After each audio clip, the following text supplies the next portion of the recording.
A criminal investigation into the Sunoco pipeline leak has been opened up. In 2024, Pennsylvania outpaced all other states when it came to Medicaid fraud. Cannabis companies spent quite the pretty penny to influence the future of weed in the state. Also, some pretty sweet legislation is back on the table. I'm Claudia Dimuro, and you're listening to Today in PA.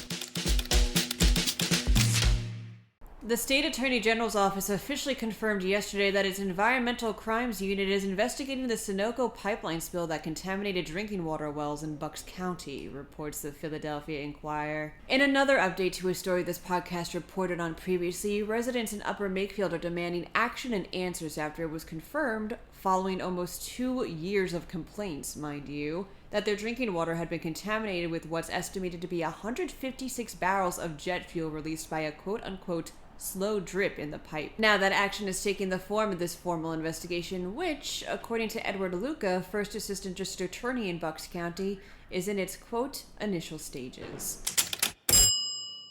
Pennsylvania outpaced all other states last year when it came to the people it charged for Medicaid fraud, reports PennLive. That includes providers too, by the way. A report issued by the U.S. Department of Health and Human Services Office of the Inspector General determined this after surveying the work of the Medicaid Fraud Control Section of the Attorney General offices. This data involved charges filed against individuals who defrauded the government assistance program through things like unlawful billing or who exploited people who use Medicaid. Pennsylvania ranked third when it came to successfully convicting these individuals. Said State Attorney General Dave Sunday of these findings, quote, "Those who defraud our Medicaid program take vital services away from those in need while violating taxpayers who help fund the program."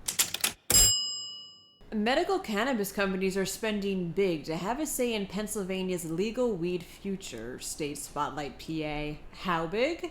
At least $1.6 million as of last year big. Top sellers like Trulieve and Cresco Labs are amongst these roughly 24 spenders, which are all lobbying in the healthcare, agriculture, or cannabis-related industries. The spending generally falls into several categories: gifts to lawmakers, direct communications, which appeal to lawmakers to take legislative or administrative action, and indirect communications, which is something like a letter-writing campaign. The biggest spender was Trulieve, which spent over $210,000 lobbying.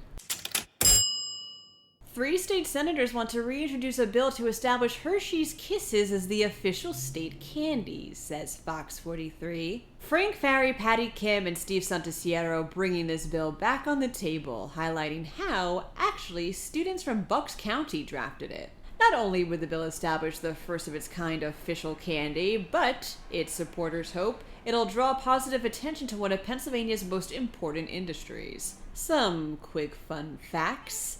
Up to 70 million Hershey's Kisses are manufactured in Hershey. The area's chocolate world also drives a chunk of the state's tourism by attracting roughly 3.2 million tourists each year.